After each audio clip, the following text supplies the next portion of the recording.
Bonjour Sébastien, Bonjour Valentin.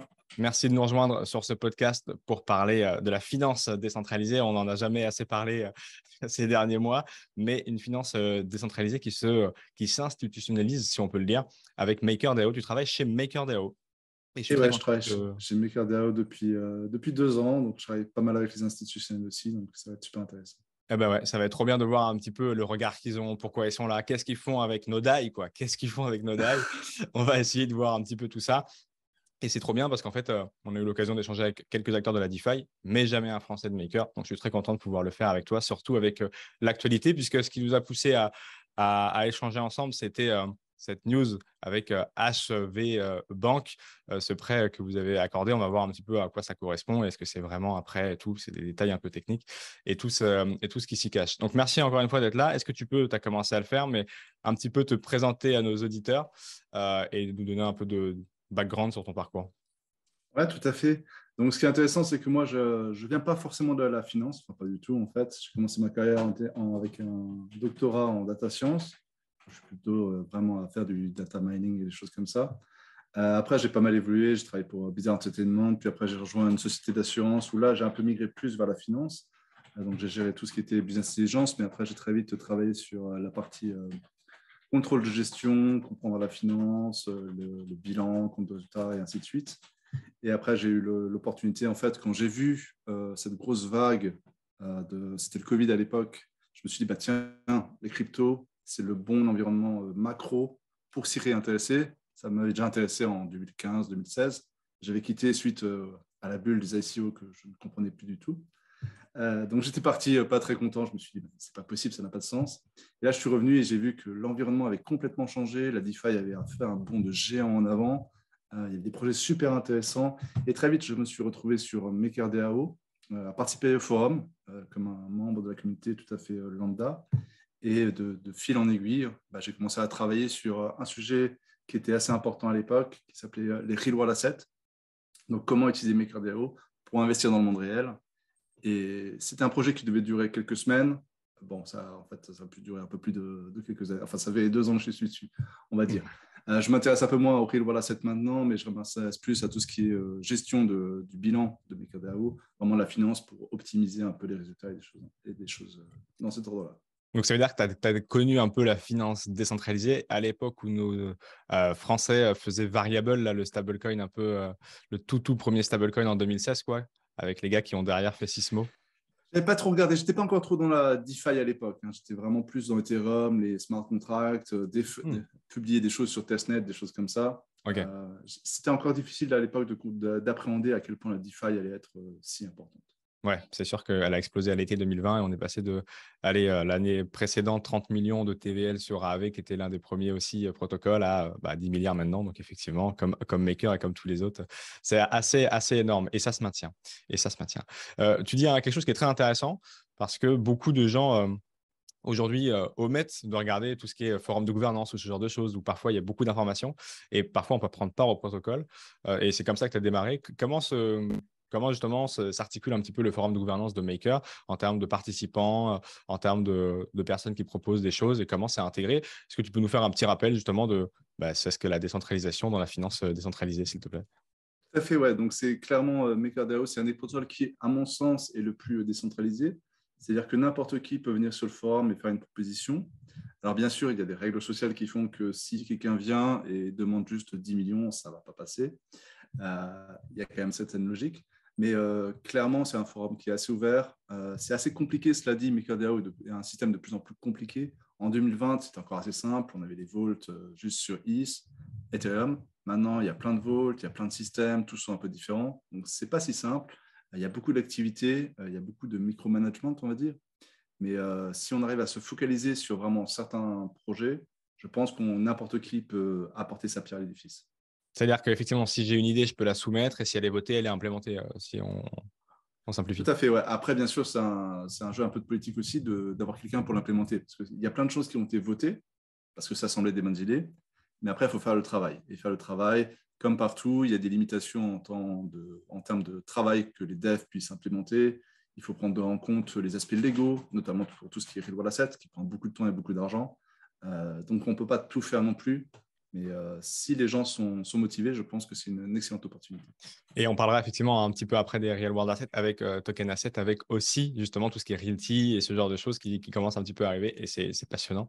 Et on verra un petit peu ton avis là-dessus. Qu'est-ce qu'on peut tokeniser? À quoi ça sert de tokeniser en fin d'épisode?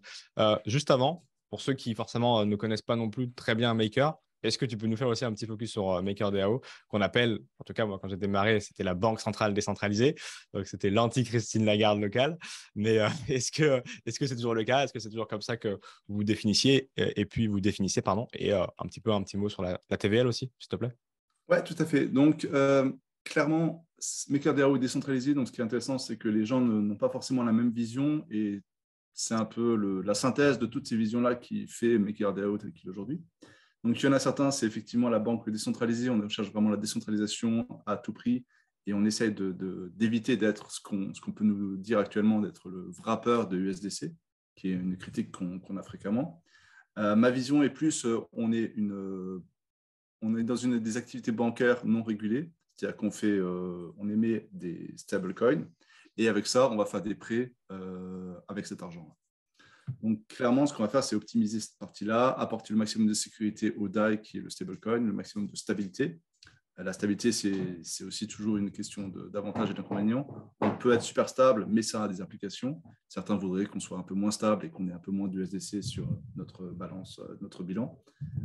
C'est toujours des questions comme ça, mais pour moi, c'est clairement en fait apporter des services type bancaire au monde de la finance décentralisée. Donc, c'est pour ceux effectivement qui n'ont pas forcément déjà utilisé MakerDAO. Déjà, c'est l'un des plus anciens protocoles de la finance décentralisée. 2016, c'est ça, hein, tu me disais? 2016. Le launch était en 2018, mais oui, ça a commencé en 2016, il me semble. Encore une fois, j'étais Ouais, pas. ouais, je crois que c'est ces dates-là, effectivement. Et c'est globalement pour optimiser peut-être l'efficience de ces capitaux. Donc, si j'ai de l'ETH et que je ne veux pas le vendre, je peux aller le déposer chez Maker, créer du DAI qui est un stablecoin qui suit le prix du dollar et faire autre chose avec ce DAI. Et ensuite, il y a des liquidations comme sur AAV.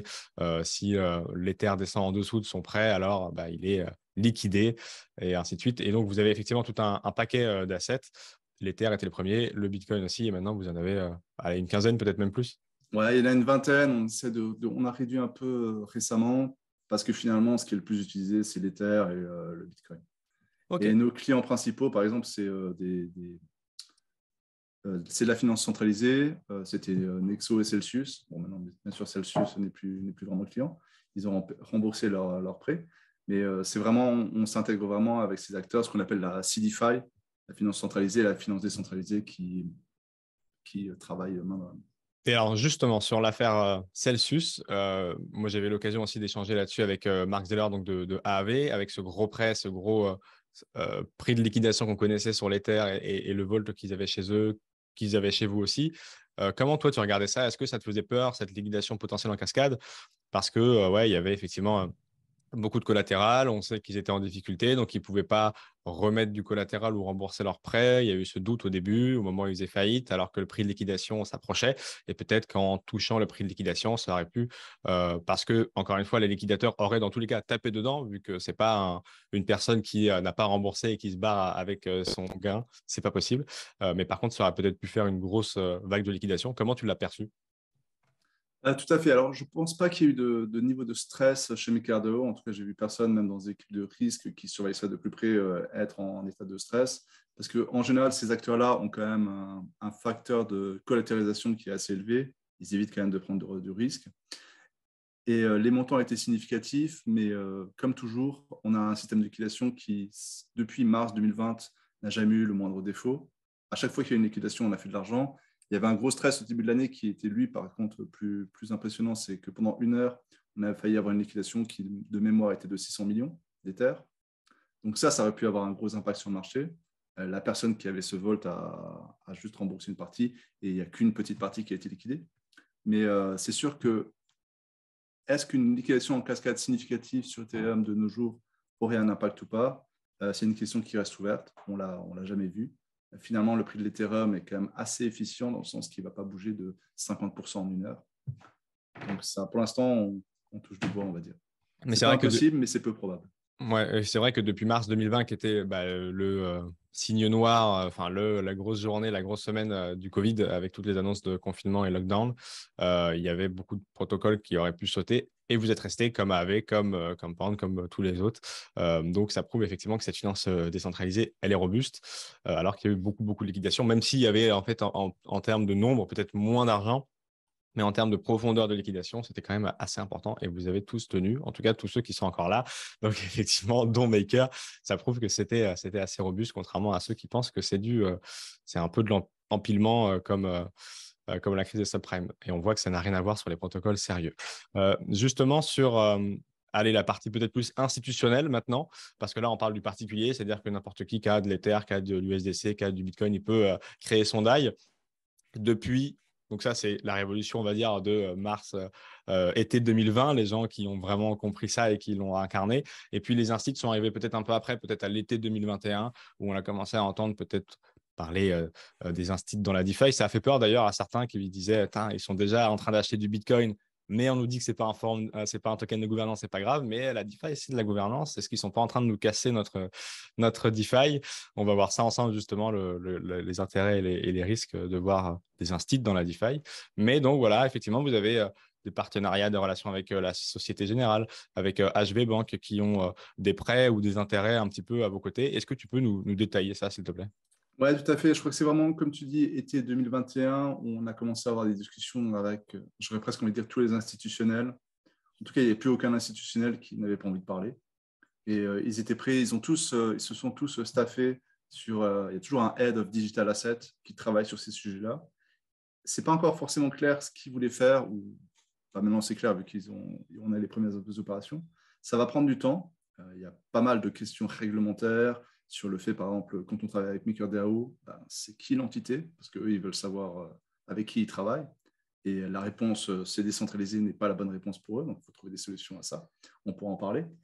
Euh, mais clairement, on parle avec des dizaines et des dizaines d'institutionnels. Il y en a certains qui n'ont pas finalement pas été publics, parce que ce n'est pas allé plus loin pour diverses raisons.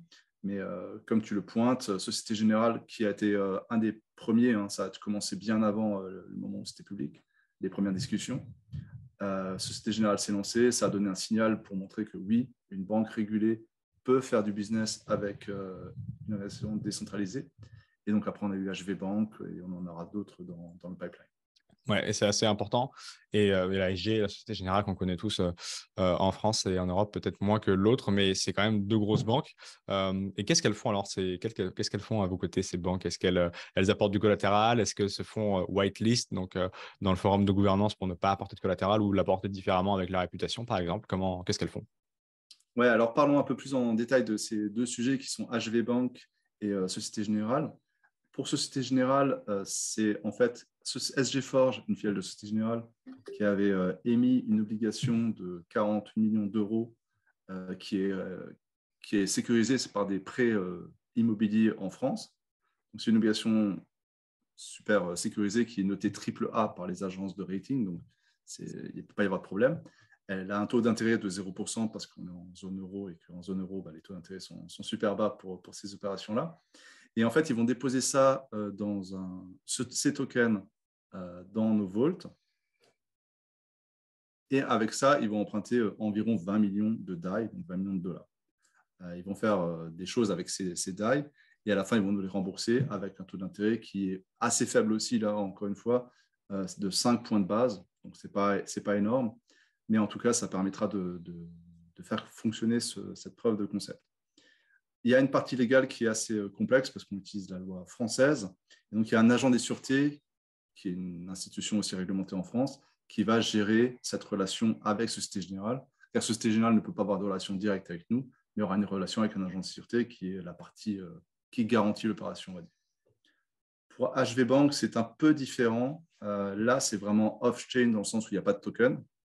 Mais en gros, ils ont un pool de prêts immobiliers, enfin de prêts aux États-Unis, qui sont en Pennsylvanie, il me semble.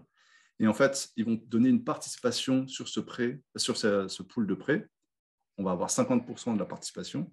C'est-à-dire qu'ils vont garder 50% du risque et des gains, et nous, on va prendre 50% du risque et des gains. Et ce pool de prêts est en fait en relation avec un trust dans l'État du Delaware aux États-Unis, qui lui-même a un sponsor dans les îles Caïmans, qui est ce qu'on appelle la Real World Asset Foundation, qui, elle, est qui n'a pas d'actionnaire au sens propre, mais qui va prendre ses instructions de MakerDAO.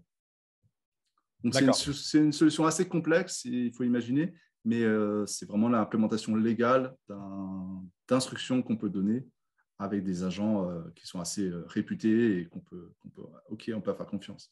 Okay. Tous ces institutionnels-là gèrent des milliards et des milliards d'assets under management. Ouais.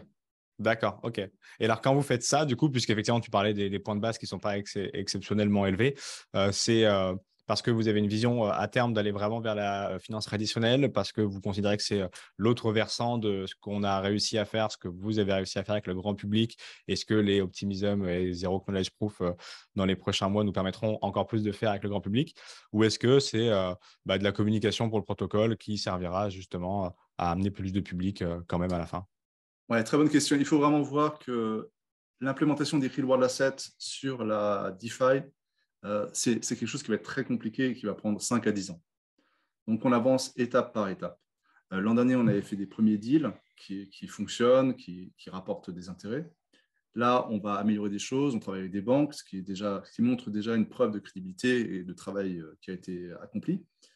Mais c'est pas mal off-chain pour l'instant. Et on va bouger de plus en plus à essayer d'avoir ces Real World Assets on-chain, où là, tout le monde pourra vérifier ce qu'il y a dedans, tout le monde pourra voir qui les contient, et on pourra les liquider facilement avec un marché secondaire et ainsi de suite. Mais c'est toujours étape par étape. On ne peut pas se dire demain, tout sera sur la blockchain. Il faut trouver plein de solutions à plein de problèmes.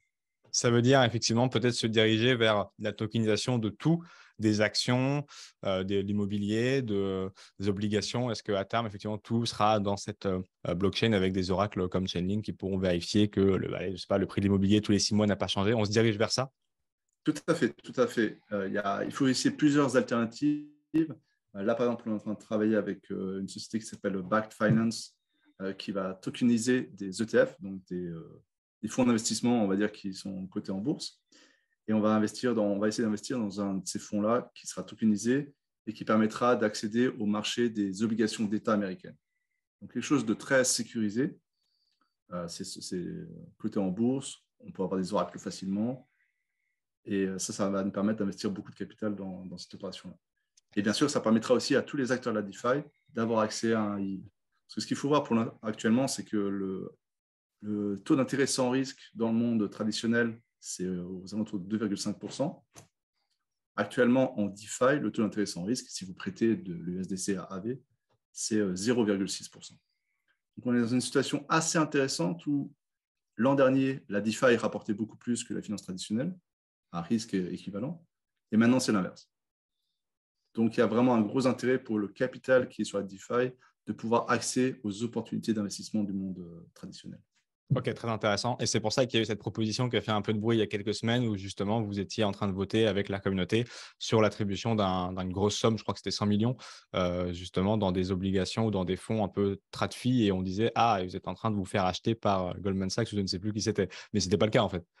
Tout à fait, ouais. Non, là, ce sera 500 millions et ça, c'est une opération encore à part. Comme dit, on essaie d'explorer toutes les possibilités, qui passera aussi par une fondation un peu comme j'avais dit, enfin, c'est un trust, mais c'est à peu près la même chose que HV Bank, qui sera en partie investi sur des ETF d'obligations d'État et en partie mis en management chez une société qui s'appelle Baillie Gifford, qui est un asset manager de premier plan, qui investira aussi dans des obligations. Ok. Et alors, du coup, dans ce cadre-là, à aucun moment, l'instit, là, il va générer des makers pour peut-être un jour essayer de prendre la main sur le protocole en apportant de la liquidité. Il n'y a pas d'incentive à partir de ces prêts-là. Donc, il n'y a pas de prise de position dans ces protocoles. Donc, la réponse à la question, sont-ils en train de déformer notre DeFi? De ce point de vue-là, c'est non. Ah non, oui, c'est tout à fait, c'est non. Leur intérêt, c'est vraiment, il y a un peu de PR pour montrer qu'ils sont un peu innovants, et c'est vraiment de développer leur business, parce que tout le monde se pense bien qu'on commence à avoir pas mal de capitaux qui sont sur la blockchain. C'est un marché qui est non desservi pour l'instant, donc clairement, ils veulent faire du business. Oui, d'accord. Donc, c'est surtout ce point de vue-là. Et alors, justement, quand vous avez là les 500 millions et ça, et tout ce que tu parles là, c'est dans le sens instit maker, mais la trésorerie de maker aussi, parfois, est placée dans des choses similaires dans la trade fee, c'est des discussions ou dans d'autres protocoles pour générer des intérêts, pour ensuite générer des frais et pouvoir payer les contributeurs. Est-ce que tu peux nous expliquer un petit peu aussi en quelques minutes comment ça fonctionne, ça, la contribution? Quelqu'un qui apporte une idée bonne, qui est retenue ou ce genre de choses, peut être dédommagé, rémunéré en token maker? Tout à fait, ouais. Alors, je vais peut-être juste donner le business model de MakerDAO pour que tout le monde soit bien au clair là-dessus. Actuellement, on gère 6 milliards de DAI, ou de dollars, ça dépend comment on veut l'exprimer. Et en fait, ça vient principalement de gens qui veulent détenir les DAI pour payer, pour aller faire du yield farming, enfin plein d'opportunités qu'il y a dans les usages de DAI. Et ces DAI, en fait, vont donner des ressources que nous, on va investir. La majorité, pourquoi on est connu, c'est principalement parce qu'on prêtait des DAI, donc cette ressource, à des gens qui voulaient spéculer sur le prix de l'Ethereum qui allait monter, donc ils faisaient un effet de levier dessus. Ou quelqu'un qui avait beaucoup d'Ethereum, qui voulait s'acheter une voiture, il allait emprunter des DAI, les convertir en dollars et acheter sa voiture et puis repayer au fil du temps. Il se trouve que malheureusement, avec le crash qu'il y a eu récemment du Terra, les gens sont beaucoup moins intéressés par faire de la spéculation. Et donc, sur les 6 milliards qu'on a de capitaux à investir, les prêts collatéralisés par des cryptos sont uniquement de 1 milliard, entre 1 et 2 milliards. Donc, ce qui nous fait à peu près 4 milliards qui ne délivrent pas d'intérêt à ce stade et qui sont pour l'instant investis en USDC, ce qui ne rapporte rien du tout. Ouais. Donc, c'est vraiment pour ça qu'on essaie d'aller dans le monde réel et d'investir ce capital-là dans ce monde réel pour pouvoir générer des intérêts. Et à terme, pouvoir augmenter le DSR, qui est notre taux d'intérêt pour les détenteurs de DAI. Comme ça, on va pouvoir les rétribuer. Et effectivement, il y a toujours un spread, un écart entre ce qu'on gagne et ce qu'on donne aux détenteurs de DAI. Et ça, c'est pour payer nos opérations. On a entre 100 et 150 personnes qui travaillent sur MakerDAO à temps plein. Donc, il faut bien les payer. Ils sont payés principalement en DAI tous les mois. Et il y a aussi une compensation en token maker qui arrive. Et ça, c'est totalement transparent, comme tous les protocoles. On peut voir exactement qui travaille. Et tout à fait, ouais. On peut voir toutes les équipes, quel est le budget qu'elles ont proposé. On peut discuter, pinailler sur chaque centime. Et puis, on peut voter aussi tracer pour attribuer ou pas, quoi. Tout à fait, ouais. Donc, les gens on travaille par équipe qui s'appelle les core units. Et ces core units-là peuvent être engagés. N'importe qui peut en proposer une. Elles peuvent être engagées. Et puis, la gouvernance peut décider de s'en séparer aussi. Donc, si jamais cet échange vous plaît, vous pouvez voter pour augmenter x5 le salaire de Sébastien. Faites une proposition dans le forum de gouvernance de Maker dès à présent. Et alors du coup, sur la partie effectivement que tu citais tout à l'heure, ça a fait la boucle USDC, on vous accuse d'être un wrap du USDC. Là, comme il y a quelques jours, au moment de l'enregistrement de ce podcast, il y a eu ce fameux freeze du USDC sur certaines adresses qui avaient utilisé Tornado. On aura l'occasion d'en reparler dans un autre podcast d'un point de vue plus juridiction américaine et tout ça. Mais est-ce que ça aussi, ça a été un signal où vous vous êtes dit, OK, il faudra peut-être faire attention à l'avenir, ou est-ce que ça fait partie du jeu et si on se dirige vers une réglementation, ça fait partie de la réglementation? Alors, il faut être très clair. On nous accuse, c'est vrai, d'être un wrapper du USDC, mais depuis le début, en fait, notre objectif, c'est de se débarrasser de toute cette amas de USDC qu'on a sur notre bilan. Car comme dit, ça ne nous rapporte rien, donc il n'y a aucun intérêt à le conserver. La problématique, c'est que MakerDAO est un protocole tellement réussi, tellement de gens veulent détenir des DAI, qu'il n'y a pas assez d'opportunités d'investissement dans la finance décentralisée. Donc, on est justement en train d'essayer de créer ce bridge vers la finance traditionnelle pour avoir ces opportunités d'investissement. Donc, c'est pour ça qu'on travaille dessus depuis presque 2 ans maintenant, disons un peu moins. Mais bien sûr, l'objectif, ce n'est pas de garder 80% de notre bilan en USDC. Ouais. On travaille avec d'autres fournisseurs de stablecoin aussi pour diversifier le risque. Notre objectif à terme, c'est vraiment d'avoir un risque diversifié et de sécuriser au maximum pour les détenteurs de DAI. D'accord, ok. Et alors, là aussi, pour être dans l'actu et finir cette parenthèse d'actualité, ETH, Proof of Stake, ETH, Proof of Work, on voit un petit peu des discussions sur les réseaux sociaux suite à l'arrivée du merge qui devrait arriver au courant du mois de septembre. On devrait avoir la date très précise dans les prochains jours, puisque au moment où on enregistre le testnet, le dernier testnet s'est déroulé avec succès. Donc, bravo aux développeurs, encore une fois, qui s'acharnent à faire en sorte que ce merge se passe bien. Le choix de Maker, ça sera quoi? ETH Proof of Stake, ETH Proof of Work? Où Ce sera sera, la liquidité? ouais, je pense que ce sera clairement Proof of Stake. Enfin, je n'ai pas vu de discussion, donc ça semble tellement évident que personne ne se pose la question, il semblerait. C'est clairement Proof of Stake pour une simple bonne raison, c'est que tous les actifs qui sont hors de la DeFi, donc tout ce qui est USDC, Wrap Bitcoin, les autres stablecoins, ben, il n'y a qu'un exemplaire de ces actifs. Donc forcément, ils ne pourront pas être sur les deux chaînes en même temps, ce qui veut dire qu'il y a une des deux chaînes où ces actifs-là, ben, leur valeur, ça tombera à zéro en un bloc. Donc ça va bien sûr avoir fait des effets dominos assez incroyables dans tous les protocoles, parce que aucun protocole ne s'attend à ce que USDC soit $1, puis à zéro le bloc d'après. Pareil pour Wrap Bitcoin. Donc je pense pas que, personnellement, je ne pense pas que Proof of Work va tenir très longtemps. Je ne sais pas ce qui va se passer avec.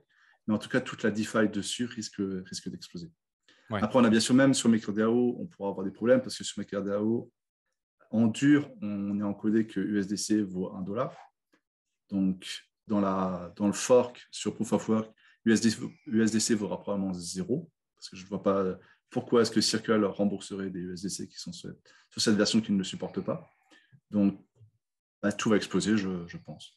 Ouais, bah, effectivement, Circle a annoncé il y a 24-48 heures qu'ils allaient choisir le Proof of Stake, la chaîne Proof of Stake. Et en quelques mots, effectivement, pour ceux qui sont moins à l'aise avec ces termes-là, c'est que globalement, quand il y aura ce merge, donc Ethereum 2.0 sera présent courant du mois de septembre, il y aura deux chaînes qui vont se créer, celle avec le Proof of Stake et donc les validateurs qui seront présents, et puis celle qui va rester l'ancienne Proof of Work avec les mineurs.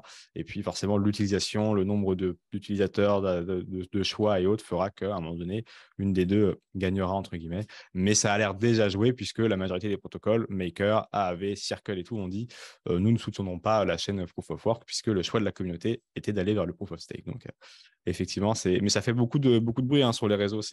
Beaucoup de gens s'en inquiètent et puis beaucoup de gens pensent pouvoir spéculer facilement avec ça, mais je pense que les bots seront plus rapides que les petites mains des gens qui voudront faire des millions. Mais ça se tente, hein. Tu le tenteras?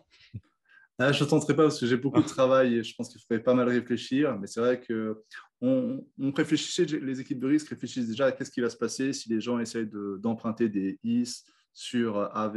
Est-ce qu'il peut y avoir des impacts effectivement, moi, je ne le ferai pas, mais après, si les gens ont du temps, il faut essayer. Ouais, c'est clair. Et pour terminer l'échange, Sébastien, sur la régulation, tu en parlais tout à l'heure, et c'est un aspect important. Nous, en Europe, on vient de finir il y a quelques semaines MiCA, TFR, Marketing Crypto Asset, Travel Rule et toutes sortes de choses là que l'Union européenne et le Trilogue ont fini par nous pondre. Est-ce que c'est quelque chose là aussi, quand tu indiques que ces tokens, enfin tout ce qui est actif de la vie réelle, ça prendra 5 à 10 ans, que tu intègres dans la réflexion cette régulation. Et aujourd'hui, quel est l'état de cette régulation pour Maker? Est-ce qu'elle est convenable ou est-ce qu'il y a des points encore à améliorer? Alors, elle est surtout assez indécise, donc c'est difficile de la prendre en compte vu qu'on ne sait pas comment ça va évoluer et tout est possible. Il est tout à fait possible que les États décident de bannir tous les DAI, toutes les interactions avec MakerDAO. À mon avis, c'est improbable, mais ce n'est pas impossible. Et donc, actuellement, sur la partie US, on a peu de visibilité. La SEC n'a pas donné clairement d'avis qui est exploitable pour prendre des décisions. Donc, on est un peu dans la zone grise depuis longtemps. En Europe, ça bouge un peu plus avec MiCA, où la finance décentralisée semble être exclue pour l'instant. Mais dans MiCA, il me semble MiCA 2 ou MiCA 3, elle va être réintégrée. Mais voilà, ça, on ne sait pas encore comment elle va être intégrée. On espère pour le mieux. Mais de toute façon, il y aura toujours un pays qui, lui, sera plus flexible et c'est les autres qui seront pénalisés. On voit clairement que là, les États-Unis, avec leur posture actuelle, il y a pas mal de projets qui quittent les États-Unis pour aller. Donc, j'aimerais autant qu'en Europe, on les recueille ou qu'en tout cas, on reste un acteur important sur la DeFi. Ouais, effectivement. Et MiCA de Mika 3, ça serait dans les prochaines années, a priori, où ils intégreraient de nouveau la finance décentralisée. Là, la bonne nouvelle, c'est qu'ils l'avaient exclu parce que sinon, il aurait fallu avoir une entité centralisée sur le sol européen pour émettre une DAO. Donc, aucun sens. Donc, mais heureusement, nos régulateurs ont retiré ces points-là de leur réflexion. Merci beaucoup, Sébastien, en tout cas, d'avoir répondu à toutes ces questions.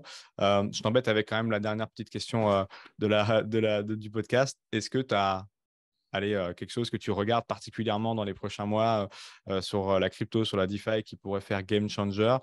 Est-ce que tout ce qui est Zero Knowledge Proof, Layer 2, là, en septembre aussi, ça t'intéresse beaucoup ou est-ce que ton regard est totalement ailleurs? Alors, il y a plein de choses. Enfin, vraiment, il se passe toujours des choses. Donc, c'est ça qui est super intéressant dans la DeFi.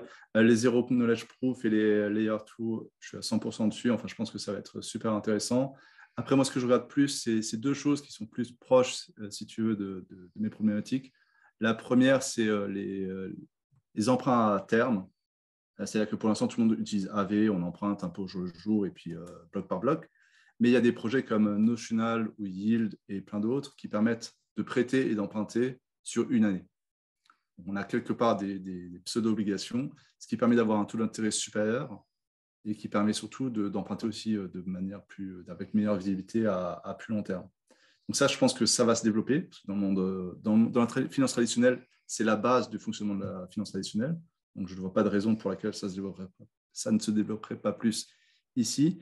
Et le deuxième, c'est la tokenisation des ETF. J'avais parlé un peu avec Bakkt. Je pense que ça, c'est quelque chose qui va devoir se développer. On va devoir prendre les actifs financiers du monde réel et les mettre sur la DeFi si on veut que la DeFi, ce soit la finance du futur. Ok. Et on verra effectivement la TVL exploser à ce moment-là et casser son plafond de verre de 150 milliards il y a quelques mois. Merci beaucoup en tout cas pour toutes ces réponses et on sera attentif à tous ces changements. À bientôt, Sébastien. À bientôt. Merci à toi, Valentin.